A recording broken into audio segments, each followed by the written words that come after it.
Au nom de Dieu, le tout clément, le tout miséricordieux. Que la paix soit sur le dernier des prophètes, Mohammed, et sur tous les prophètes qui l'ont précédé dans cette noble mission d'ordonner aux hommes de n'adorer que Dieu, Allah en langue arabe, qui est celui qui a créé les cieux et la terre et qui nous a créés et qui seul mérite d'être adoré, et de renier aussi de tout ce qui est adoré en dehors de lui, que ce soit un ange ou un prophète ou quoi que ce soit. Que la paix soit sur vous qui m'écoutez, que la paix soit sur ceux qui suivent la voie droite.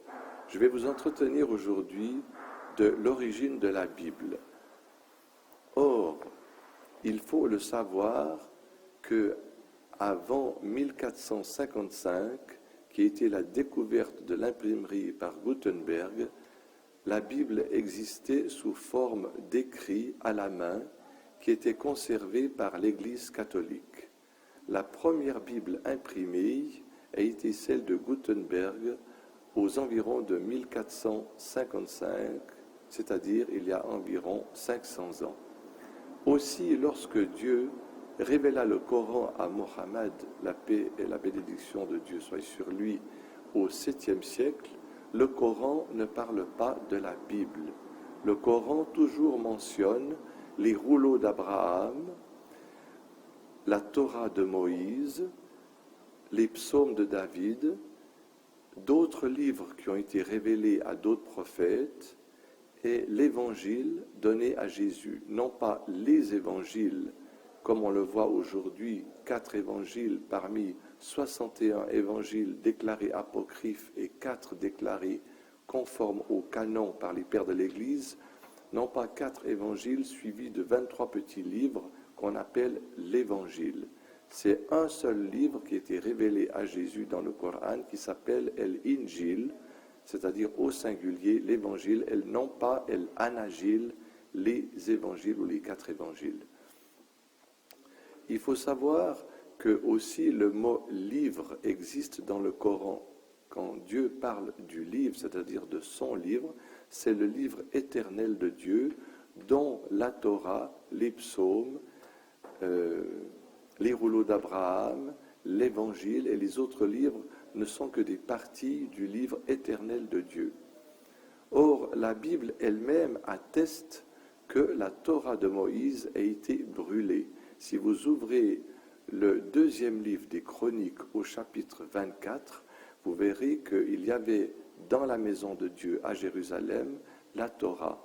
Et au chapitre 36, vous lirez que Nebuchadnezzar, roi de Babylone, a brûlé la maison de Dieu à Jérusalem, il a brûlé la Torah originale et il a pris les objets en or qui se trouvaient dans la maison de Dieu, et c'est Esdras, le livre qui suit les chroniques, qui va recopier la Torah sous inspiration divine, et ses écrits vont être brûlés par Antonius, empereur de Rome, dans les 2 livres de Maccabée. Or, ces 2 livres de Maccabée ne sont pas reconnus par les protestants et ils n'étaient pas reconnus aussi par les premiers chrétiens. Donc, la Bible catholique compte 73 livres, tandis que la Bible protestante en compte 66. Et parmi ces livres qui n'étaient pas reconnus par les premiers chrétiens et qui ont été donc pas reconnus par les protestants aussi, je vais vous les citer, il y a Esther, Baruch, Tobie, Judith, la sagesse, l'Ecclésiaste et les 2 livres de Maccabée. Or, c'est au fil des siècles, pendant les 13 siècles, que l'Église catholique va donc réintégrer ces livres à chaque concile et les déclarer comme justes, authentiques. Et lorsque les protestants vont venir à Genève il y a 5 siècles, ils vont déclarer ces livres faux comme l'ont déclaré les premiers chrétiens.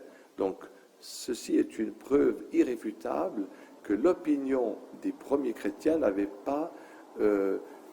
n'était pas du tout une opinion qui était acquise ou qui était, si on veut dire, prise en considération, puisque pendant 13 siècles, l'Église catholique va déclarer ces livres justes.